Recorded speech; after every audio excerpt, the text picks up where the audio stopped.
Hello and welcome to the first episode of Season 4. As promised, we are in Iceland for this one, and specifically in Akureyri, or across the fjord from Akureyri in a beautiful little cabin. I'm actually going to put the names of our Airbnb hosts into the description of the video below if you actually want to stay here yourself, which I highly recommend. Lovely people, and they've done a lovely job with this little guest house that we're staying in. In this one, I'll be talking about this little microphone. Actually, there's two of them that come in the kit. It's the Hollyland Lark M1. The receiver is on my camera right now. I find the audio great. I've been using it throughout our trip, and you can decide for yourself whether you like the audio or not, because I'll be filming the entire episode using this microphone. I'll be switching back to my studio in Toronto for the rest of the episode, but you will see a few little clips from our trip in this one as well. So anyway, we'll catch you later. So as usual, when Mara and I go on one of these trips, we do a little travel film or vignette kind of to summarize some of the things that we've seen. And this one is no different. If you'd like to check it out, it's called October in Iceland, and you'll see the link to that video in the description. Yes, we made it back to Toronto safely. I can't say we're completely happy about it. We were having such a great time in Iceland. We could have easily stayed another week there, covered the place from the south to the north and a few places in between. Still didn't see everything, of course. I mean, you could spend a couple months there and never see everything. It's a fantastic country with endless opportunities for photo and video and just having a good time, which we managed to do as well. We did a lot of relaxing there, so it wasn't all running around and taking pictures and shooting video. Looks like we just missed Peter McKinnon and Matti Haapoja, who were probably, I don't know, they might have been on the way back already, but I'm pretty sure we were there at the same time, but you know, we didn't run into them anywhere. Time to get back to what I'm doing this episode about. It's the Lark M1, one of my favorite YouTubers. I've mentioned him before, Mark Bennett. He did a little review on this. Sometimes I listen to Mark and actually buy things based on, you know, what he says, so I trust the guy. Anyway, this is the box it comes in, pretty well packaged, and I went with the option that comes with the charger. It's about $150 US. You get this little guy here, which is the case, of course, and the charger. Two microphones on either side, and in the middle, the receiver. The receiver is on my camera right now, and this guy here is the other microphone. I actually haven't even recharged this since I got it 2 weeks before we left on our trip. None of these LEDs have gone out yet either, so apparently if you combine the charge in these guys, which is something like 6-8 hours or something, I don't know what it is, plus this, you get like a total of 20 hours battery life, which is pretty decent. So it would make sense to record this whole thing with the Lark M1 so you get a good idea of what the audio is like. So I'm not a huge fan of these A/B tests where you're switching between you know, something like this, a $150 microphone. Actually, it's not a $150 microphone, it's a $75 microphone, because it's $150 for two of them. Actually, then plus the charger there. So it's a very affordable microphone. You're hearing the mic. You decide whether you like the way it sounds or not. The range on this thing is insane. I was watching tests on YouTube where there's a guy walking across an entire soccer field, and these are tiny. One of the things I really love about them is the fact they are so light as well. So if I've got this on my t-shirt, it's not like dragging my t-shirt down either. I've got it, of course, on my jacket right now, but if it's on the t-shirt, you don't feel like you've got this thing hanging off you. Watching YouTubers, you know, they've got the little Rode microphones, which, you know, of course, they're, you know, fantastic little mics, and a lot of people have them, and Rode has sold a lot of those. But they are a lot heavier and larger than these, and they will drag your shirt down. This guy does not have a mic in. I don't want to have to clip two mics on, find a place for this, and then run a wire up through my shirt, and no, forget it. This is small enough, we're good. Mind you, I mean, I know some people are a little bit picky, especially in interview situations where they do want to hide their microphone. I haven't got a problem with having this here like this. Now, maybe I wouldn't have it on this way, because like if this flopped over, you know, you see this blue LED here, which is, you know, not the most inconspicuous thing in the world, having a blue LED, especially if you're shooting in low light somewhere. This thing sticks out quite a bit. Right, so size, everything perfect. In fact, you can't plug in on lav. Not a big deal for me. What else does it come with? Of course, when it's windy.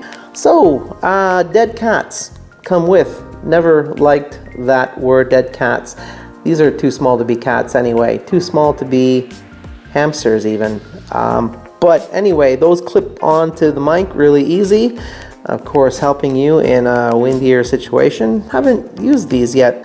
Now, the reason I bought this is because I do have a history of using lav mics when I'm a distance away from the camera.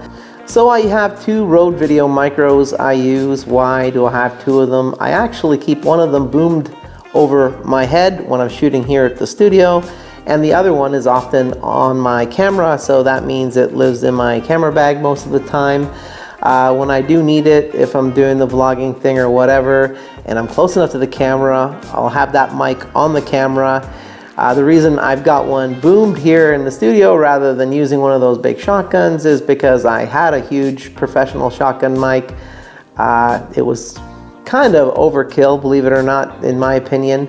I know a lot of YouTubers out there are spending hundreds of dollars on a microphone that they're using on YouTube. Of course, audio is important, but I find the audio actually pretty amazing with the Rode Video Micro when I've got it boomed. Of course, most mics sound pretty good when you've got them close enough. If I've got the thing boomed, yes, it's just like right here, just out of shot over my head. It's all I find that I need. Like I was saying, typically the other Rode Video Micro will be on my camera in a vlogging situation. At a distance, I've been known to use a lavalier microphone. Now, how does it work if I haven't had a wireless system before? Yes, this is actually my first one. I'd use a long cord. When I saw Mark's review on the Lark M1, I was thinking to myself, well, maybe this is the time to switch to something a little easier. So I didn't buy this solely based on the fact that Mark Bennett told me to. I bought this because I thought that, first of all, pretty good deal. Have been looking at the wireless microphone systems for quite a while. I definitely wanted two because there's going to be situations where I'm traveling places with my girlfriend, or maybe there's somebody I'm interviewing, what have you. I want to mic them up as well. Not a big deal, not concealing the thing. I don't need lav in this situation. It's just, it's a really beautiful solution, I think, and I've been pretty happy with the sound quality as well. Because I knew that I would be reviewing this microphone in Iceland, I knew that it was kind of pointless bringing the Rode Video Micro to put on my camera, because I knew if I was going to be in a situation, kind of a vlogging situation or what have you, speaking to the camera, it would be testing this microphone. So I left the Rode Video Micro at home, and I didn't miss it at all. I actually found it super convenient having the Lark M1 receiver on the camera. It's very sleek, compact, didn't take up a lot of room even leaving it on my camera while it was in my bag, whereas even though the Rode Video Micro isn't a big microphone, big enough, it actually takes up a fair bit of room in my bag, especially if you've got the dead cat on there. It actually takes up as much room as sticking a lens on top of your camera. Not that anyone would do that, but it's big when you put the dead cat on it. Although I am going to be holding on to the Rode Video Micro. It's a great microphone for a lot of situations.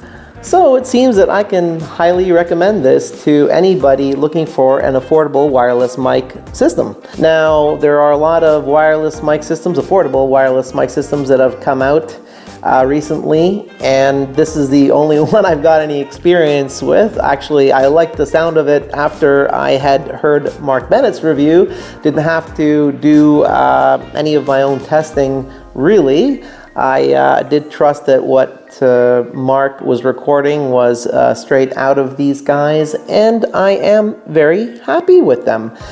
The professional options have traditionally been the Rode microphones, and then not long after that, DJI came out with their version, which has also become popular with professionals. They are very expensive, although these came out before the DJI microphones, and if anybody is looking carefully, they can see the similarities between this and the DJI system.